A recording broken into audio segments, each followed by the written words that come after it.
আলাইকুম। আশা করি সবাই অনেক ভালো আছো। আমি আজকের ভিডিওতে তোমাদের কাছে নিয়ে আসছি এই প্রশ্নটা যে আররিফুল ইলমিন নাহু ওয়া মা হুয়াল মাউদুউ ওয়া গারাদুহু, অর্থাৎ যে ইলমে নাহুর পরিচয়টা কি, ওয়া মা হুয়া মাউদুআ অর্থাৎ এবং আলোচ্য বিষয় কি, ওয়া গারাদুহু অর্থাৎ উদ্দেশ্যটা কি, বাইয়ানা মুফাসসালা এবং আলোচনা করো। তাহলে এই প্রশ্নটার যদি অ্যান্সার আমি দিই, এখানে লিখে রাখছি, আমি আগে বাংলাটা তোমাদেরকে বুঝিয়ে দিই যে এলমে নাহু দুটি পদের সংযোজন। এর একটি হচ্ছে এলেম, এবং এলেম শব্দটা বাবে সামিয়া এর মাসদার, সামিয়া ইয়াসমাউ এর মাসদার। এই সামিয়া ইয়াসমাউ এর মাসদার যখন বলবে যে বাবটা কি, তাহলে বাবটা হবে এরকম, যদি সামিয়া উচ্চারণ করো তাহলে এটা উচ্চারণ হবে আলিমা। আলিমা ইয়া আলামু, অর্থাৎ সামিয়া ইয়াসমাউ দুইটার উচ্চারণ সেম হয়, তাই এটা সামিয়া ইয়াসমাউয়ের বাবের মাসদার।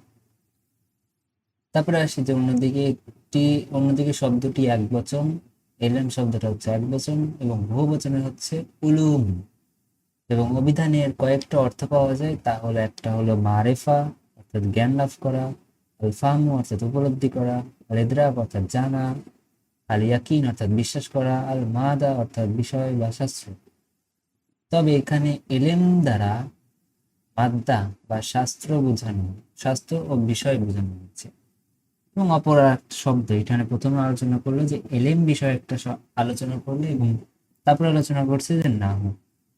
তাহলে নাহুটা কি, যে নাহু শব্দটি এক বচন, বহু বচনে আনহাম, এবং অভিধানের বিভিন্ন অর্থ পাওয়া যায়। এখন কি অর্থ কি, যে মিসলু, মিসলু মানে উদাহরণ, মিকদার অর্থাৎ পরিমাণ, আল জিহাদ অর্থাৎ দিক, আর নুন অর্থাৎ প্রকার, আর তরফুন অর্থাৎ প্রান্ত, আর ইরাদা মানে ইচ্ছা করে, ইরাদা এটা মানে ফার্সি ভাষাতেও ইরাদা বলা হয়, এটা অর্থাৎ ইচ্ছা করা।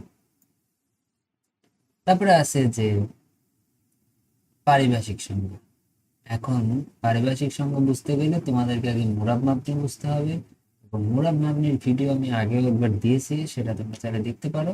এখন আমি শর্টে বুঝাই দিই যে এলমে নাহু, হেদায়েতের নাহু গ্রন্থকার ভাষায়।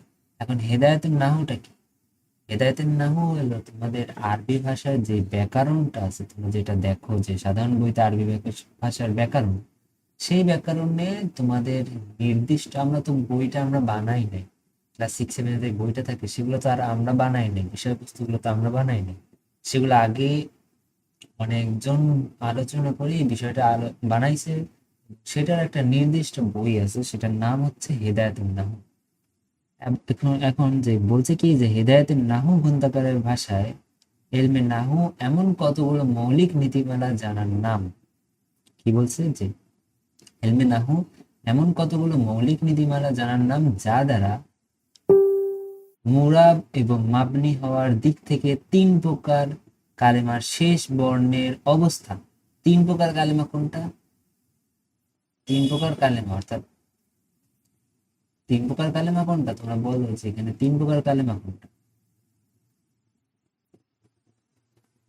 এখন তিন প্রকার কালেমা হচ্ছে যে এসেম, ফেল এবং হরফ। তাইলে এখানে এসেম, ফেল, হরফের শেষ বর্ণের অবস্থা, শেষ বর্ণে আমি বলছি যে আগের একটা শব্দের কারণে পরের শব্দের বিভিন্ন পরিবর্তন হয়, জবরজের পেশে বিভিন্ন পরিবর্তন হয়। তাহলে এই ক্ষেত্রে আমি কিভাবে বুঝবো যে শেষ বর্ণের কিরকম অবস্থা পরিবর্তন হবে, এবং এক শব্দের সাথে অন্য শব্দের সংযোজনের মাধ্যমে বাক্য গঠন করার পদ্ধতি, এটাই হচ্ছে ইলমে নাহু। আশা করি বুঝতে পারছো। তারপরে আছে যে গ্রন্থের ভাষায় আর একটা গ্রন্থ আছে যে আল মুজামুল ওয়াসিত, এটা আর একটা গ্রন্থ, এলমিন না হেদায়েতের নাহুর মতো আর একটা গ্রন্থ হচ্ছে আল মুজামুল ওয়াসিত। গ্রন্থের ভাষায় এলমে নাহু এমন বিদ্যা যার মাধ্যমে মুরাব ও মাবনি হওয়ার বিচারে সব আরবি শব্দগুলির শেষ বর্ণের অবস্থা জানা। সব একই রকমই অ্যান্সার হবে, শুধু এই একজন একটা কথা বলছে আর একজন আরেকটা কথা বলছে, কিন্তু মূল উদ্দেশ্য একটাই, সেটা হচ্ছে যে আরবি বর্ণের শেষ বর্ণের অবস্থা সম্পর্কে আমরা যেটা আলোচনা ব্যাখ্যা দিতে পারি, সেটাই হচ্ছে মুরাব এবং মাবনির দিক থেকে, সেটাই হচ্ছে আমাদের এলমে নাহু। এটা আর একটা সংজ্ঞা আছে, এটা চাইলে দিতেও পারো, নাও দিতে পারো, একই রকম ব্যাখ্যা।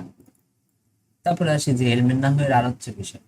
এই জিনিসটা যারা 6 থেকে আরবি পড়ো, এই আরবিতে তোমাদের সরাসরি বাংলাতেও লেখা আছে যে এলেমের এলমের নাহু এর আলোচ্য বিষয় হচ্ছে শব্দ বা পদ, আর একটা হচ্ছে কালাম।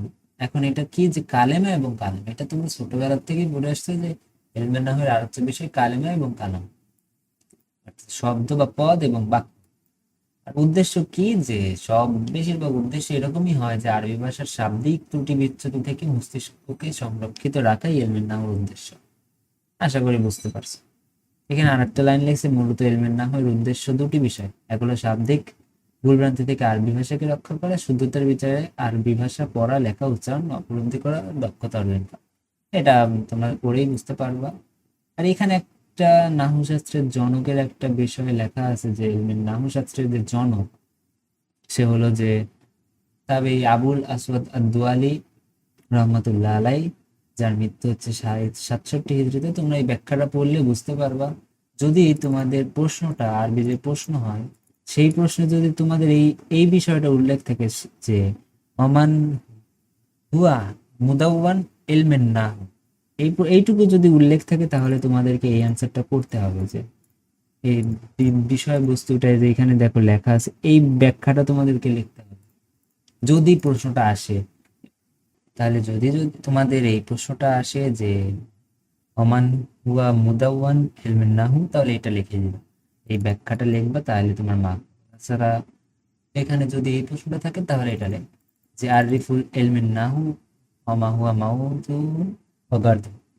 এইটুকুর অ্যান্সার থাকলে এই বাংলার যেটুকু বললাম ওইটুকু হবে। তাহলে এখন যদি আমি আরবিতে আসি যে এই প্রশ্নটা আরবিতে কিভাবে লিখবা, এখানে দেখো যে ইন্না কালেমা ইলমেন নাহু, এখানে আমি দাগাই দিয়েছি যে ইন্না কালেমা ইলমেন নাহু কালেমা মুরাক্কাব, অর্থাৎ এটা মুরাক্কাবের শব্দ। এবং এখানে মানাহু হিসেবে এলিমের মানাহু হিসেবে আছে যে মারেফাল ফাহমু ইদরাক ইয়াকিন মাদ্দা, এটুকু লিখলেই হবে। তারপরে আছে যে এবং মানাহু কামা ইয়ালিন, অর্থাৎ জামাহু আনহাউ, অর্থাৎ নাহু শব্দের অর্থ এখানে লেখা আছে আল মিসলু আল মিকদার আল জিহা আল নুন, এটুকু লিখলেই তোমরা হবে।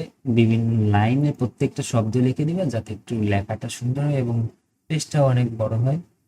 তারপরে আছে যে মানাহু ইসতিলাহান, অর্থাৎ পারিভাষিক সংজ্ঞা। আর নাহু ইলমে বিরুসুল ইউরাফু বিহা আফওয়াল ওয়া আওয়াখিরিল কালিমি সালাসি মিন হাইসুল ইরাব ওয়াল বিনা। এখন ইরাব এবং বিনা হচ্ছে মুরাব এবং মাবনি, ও কাইফিয়াত তারকিব বাদিহা মা বাদিন। এই বাংলা যে সংজ্ঞাটা দিয়েছে ওইটার মতোই সব। আর এটা হচ্ছে, এটা ছিল ইলমের না হিদায়াতুন নাহু অনুসারে যে সংজ্ঞাটা। আর এটা হচ্ছে মুজামুল ওয়াসিত, এই সংজ্ঞাটা দিছে। তারপরে আছে যে মাউদুন ইলমেন নাহু, ইলমেন নাহু এর আলোচ্য বিষয় কালেমা এবং কালাম, মাউদুহুন কালেমা এবং কালাম, এটা এভাবে লিখবা। আর এবং গার্দুল ইলমেন নাহু, অর্থাৎ উদ্দেশ্যটা কি যে গার্দু মিনহু সিয়ানাতুল জিহান, অর্থাৎ অথবা এটাও লেখা যায় যে আল গার্দু মিনহু সিয়ানাতুল লিসান, অথবা জিহান, দুটো একই শব্দ। আনিল খাতা ইল্লাফসি ফি কালামিল আরব, এটাই তোমরা লিখে দিতে পারো। এখানে আর একটা উদ্দেশ্য যেখানে একটু আগে পড়লাম, এই উদ্দেশ্যটাও লিখে দিতে পারো। আর এইটার ব্যাখ্যা তোমরা তখনই লিখবে যখন দেখবে যে তোমাদের ওই প্রশ্নটার অ্যান্সার চাইছে। আশা করি তোমরা এলমেন নাহওয়ের যে প্রশ্নটা লিখতে হবে সেটা বুঝতে পারছো। যদি কোথাও সমস্যা হয়ে থাকে অবশ্যই আমাকে কমেন্ট করবা, আমি তোমাদের অ্যান্সার দেওয়ার চেষ্টা করবো। আমি আজকে ভিডিও এই পর্যন্তই রাখছি। আল্লাহ হাফিজ, আসসালামু আলাইকুম।